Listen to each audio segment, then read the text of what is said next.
Hi students, this is going to be a brief overview of the proposal unit. I'm operating from the assumption that you are going to go through these prompts and read them on your own thoroughly. So this is again just a very brief overview going over all of the parts of the unit. So I'm going to start in the syllabus so you can kind of see the nutshell. So you are going to continue the same work that you were doing in the report. So we are still working with social media. We are still working for a new up-and-coming company that doesn't have a social media presence. Now we're going to be working in those groups that you were assigned, and you're going to compose a persuasive proposal. Okay? And it talks about who the audience is and things like that. You will conduct primary and secondary research, and you are going to recommend a course of action. Okay? So here are the deliverables. There's the proposal itself, which is one of the final deliverables that you'll produce. The annotated bibliography, which is important to note that this is an individual assignment. Okay, so everyone will turn in their own annotated bibliography. The PowerPoint, the conference call, the memo, and the proposal itself are all going to be group projects, but the annotated bibliography is going to be on your own. You're going to submit your very own annotation for that. Okay, so that's the deliverables that you're going to turn in, and that's what you're going to produce for the proposal unit. You can read about the entire unit in the proposal prompt. So basically you're drawing from your research that you've already done in the reports. Going to work in your assigned groups, and you are going to outline and suggest a plan for the social media campaign for your company. So it's important that you remember that your company doesn't already have a social media presence. They're asking you, hey, what do you think we should do? What is the best way to use social media? Which platform should we focus on? What do you think our next course of action should be? Okay? The audience is going to be the CEO and CTO. Okay? So the higher ups.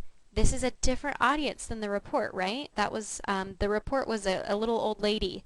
These are going to be people like your chief technology officer is going to know a lot about technology, right? So you may not need to explain things as in depth this time. And again, the goal is to suggest a specific course of action on how the company should use social media. All right? So this is a persuasive proposal. And I'm giving you a little bit more direction in how the proposal should be structured. Okay? So you want to follow this outline here with these sections. And you can see here the grading and assessment. So I'm basically grading you the same way that you were graded on the report. Are the sections logically organized? Do they follow the genre pattern? Right? Genre pattern, don't forget about that. If you need to go back and watch that video a little bit to remind yourself of what the genre pattern is, you absolutely can. Clarity of discussion, are you using the paramedic method? Is it revised and edited to perfection? Are you integrating your visual content? Are you giving context? Are you sandwiching your visuals between text that explains it? So that's what I was really looking for in the report, and I'm continuing to look for that now. And then if you need any citations, if you borrowed a graph from a different website, are you giving credit where credit is due? There is no need for a works cited at the end because generally you don't see bibliographies in reports or business documents unless someone asks for it, but you will need to simply say where you got something maybe in the body of the document itself. So if you're using information from a website, you could just say, according to this website.com, this is what we found out. So you do want to give credit where credit is due, but you don't necessarily need to have a work cited at the end. Okay, so that's the overall look at the proposal. The other thing that will be popping up pretty quickly the first week that we're in the proposal unit is the proposal memo. And this is going to allow your group to plan adequately and eliminate a lot of group issues.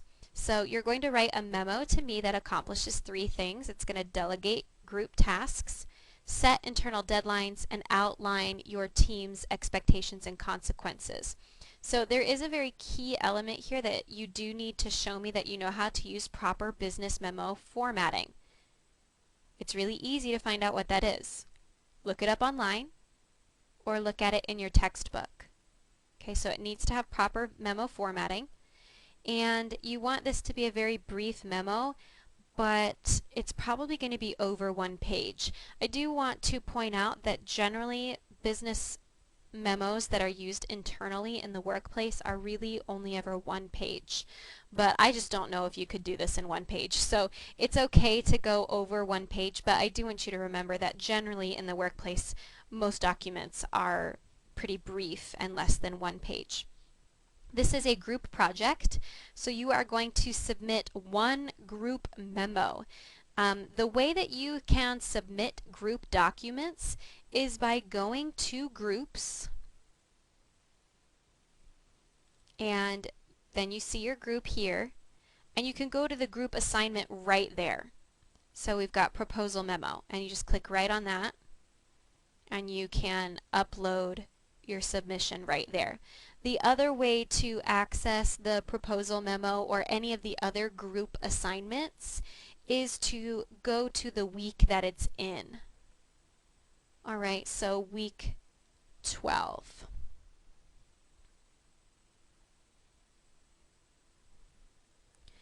So once you're in week 12, you can click on submissions, and here is the proposal memo right there. So those are 2 ways that you can go about doing it. If you are hanging out in the groups tab, that probably is the easiest way to find it.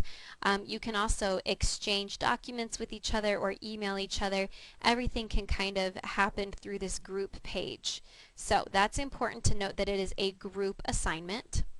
And then it walks you through this. So you can honestly copy and paste this section into your memo where you are delegating each task, and you just put the person's initials or their name to indicate who is doing what. That can be a really important first step that groups don't do. A lot of times when groups have problems, it's because they haven't made it clear who's doing what. So that's really important. So this whole thing right here is the task delegation section that you want to have in your memo. Then you can copy and paste this table if you want, or you can change the different tasks, but you are going to need to set internal deadlines. So the difference between an internal deadline and the deadlines that I set in the syllabus calendar are that internal deadlines are just used within your group. So this is when you say, okay, I know that the proposal memo is due on this date, but I actually want to have it done 3 days before then so that we can revise it. Setting that internal deadline for the rough draft is important for your group, because if everybody is under the assumption that they don't need to have their stuff finished until the actual day it's due, but you're expecting it to be in sooner, that's when people start getting frustrated. So you need to set internal deadlines with your group when you need to have things done, when each section is going to be completed, things like that. Oh, and I just saw a typo. So sad. Presentation. There we go, much better. Alright, the third section is the expectations and consequences. So task delegation is one way that groups kind of get off on the wrong foot if people don't know what they're doing. If people don't know when they need to have their project done by, that's another conflict they get into. And then the third conflict that I see, the third type of conflict that I see is when students don't have clear expectations with their group. If they're expecting everyone to answer their emails within 24 hours and then the group members are not, somebody's going to get frustrated. But it isn't fair to expect your group members to read your mind. with any of these things. So that's why I'm making it really transparent. That's how you know who's doing what. That's how you know when things are due. And then this last section is so everybody has a clear idea of what's expected of each one of you. And I know that this seems really specific, but in the workplace, you might do this a little less formally, but you should get in the habit of setting deadlines, internal deadlines with groups, with discussing, at the very least, discussing tasks and delegating tasks, discussing expectations and things like that. So, as a group, you need to draft a short paragraph outlining the things that you expect of each group member, and then if they fail to meet these expectations, what happens to them. So an example is a statement requiring group members to complete work by the internal deadlines, something about the quality of work submitted to the group, a statement outlining the communication process that it's going to be used, things like that. So I have a sample paragraph for you right here. If you want to copy some of the ideas or copy some of the wording in the sample paragraph, that's fine. Please don't copy it verbatim. I want you to make your own individual changes, things like that. Okay, but this gives you an idea of how to think about having that conversation of what people expect. Okay, and then you're going to have this signature section at the bottom indicating that everybody agrees to everything in the memo. So basically, you can just start right here at task delegation and copy and paste that into your memo and then customize it so that it reflects what your group thinks. Okay, and then put that in memo formatting. So that's the proposal memo. If you have questions about that, you can look at the sample or ask me about it. So there's that. Then in the coming weeks, you'll be able to read about the annotated bibliography. Remember that that's done on your own. And then there are prompts for the conference calls and for the PowerPoint that goes with the conference call. So the prompts for the annotated bibliography and then the conference call are very clear, and I will be sending out announcements and things like that to help you navigate those things, but there probably won't be any videos on those just because they're pretty self-explanatory. Something that I'm pretty excited about doing are these conference calls because I used to do presentations with the class, but when you're in an online situation, obviously we can't all get together. And the other thing is I'm seeing in the business world less and less in-person presentations and a shift towards conference calls and telecommuting. So I thought this would be a fun way for us to kind of try some new technology. It is going to be a little bit difficult for some of you to learn a new technology and to prepare yourself for this. So you're going to have to do things in advance.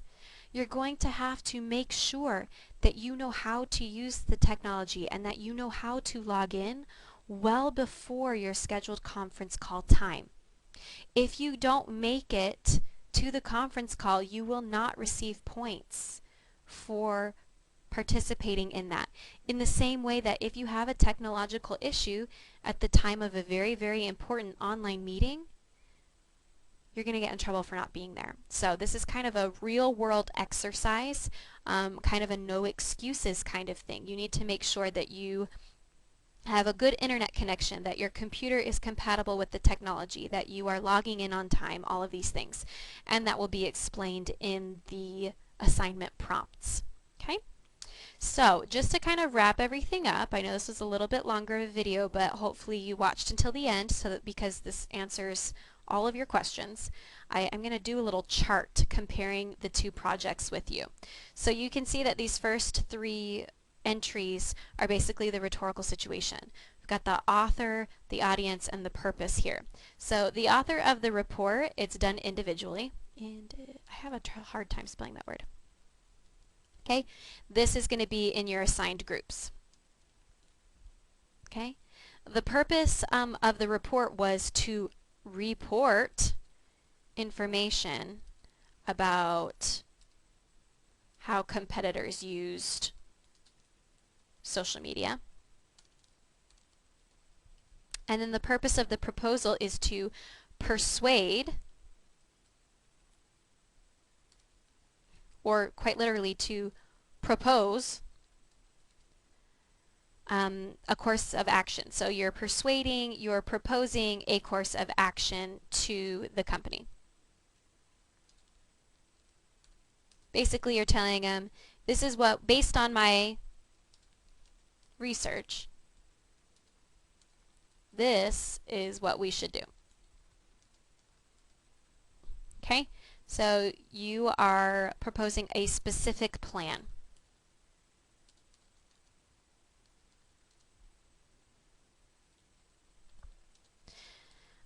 A lot of times students are not specific enough, so their reports or their proposals are going to say something about, we should use social media. Okay, imagine that if you've been working on a project for a month, your boss tells you, you need to tell us how to use social media effectively. And you have a month to work on this, and you come back and say, social media is good, we should use it. That is not going to be a satisfactory proposal. So you need to be specific in your course of action. You need to tell them what you think they should do. Should we use Instagram? Should we use Facebook? Should we use all three? How often should you post on that platform? What kinds of posts should you have? That's what I mean by specific. You are telling them exactly how to use social media effectively. So, where to post? What to post? When to post? Okay, you're getting the point. The audience for your report was the little old lady. So you really had to explain things in detail for her. Tell her what a hashtag was. Tell her what Facebook was. Now you're going to the chief operating officer, the CEO, the chief technology officer, things like that. This is when you are going to not have to go so much into depth about what Instagram is, but you're going to have to go into depth about explaining your plan of action, how you're going to implement.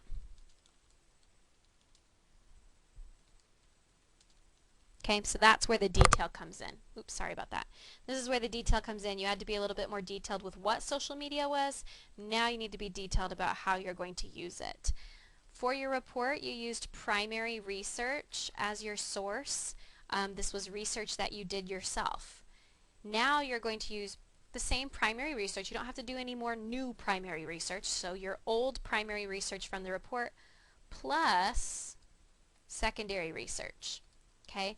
And secondary research is outside sources, articles, internet articles that talk about social media. So not your observations, what other people have written as well. And there's going to be a video on what secondary research is in the week 12 folder, so the following week. The grading criteria, things like design, structure, genre pattern, visuals was really important in the report, all that good stuff. This is going to have the same grading criteria. You can compare the two prompts and remember what I'm grading on. It's going to be pretty much the same. The only real difference on how you're being graded is citations are going to be a little bit more important. And I don't want to use the word citations because that makes people think that they have to have a work cited. You just want to make sure that you give credit to ideas that aren't yours. Okay. So that's something a little bit new that we're adding into the mix here. All right, length and structure. This was 4 to 6 single-spaced pages.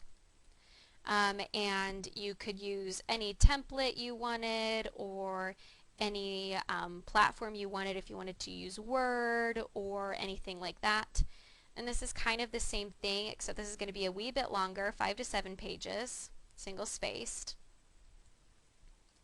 So you have to be very brief. You're incorporating everybody's reports, so you want to only grab the most important information. And this is more structured. I basically give you the headers. I basically give you the sections of what I want to see. So you are given section headers. And those section headers are found in the prompt. So hopefully this is kind of helpful for you to see the differences between the two projects. If I had to, I need to insert one more. The topic here was social media, and you were assigned, a company, and just to make it super, super clear, it's the same, okay? You're still researching best practices in social media. You're still keeping in mind the companies, the competitors that you were assigned. You still work for that same up-and-coming research company that you've had in your head, things like that. So hopefully you can kind of see the differences there, and hopefully that's helpful to you.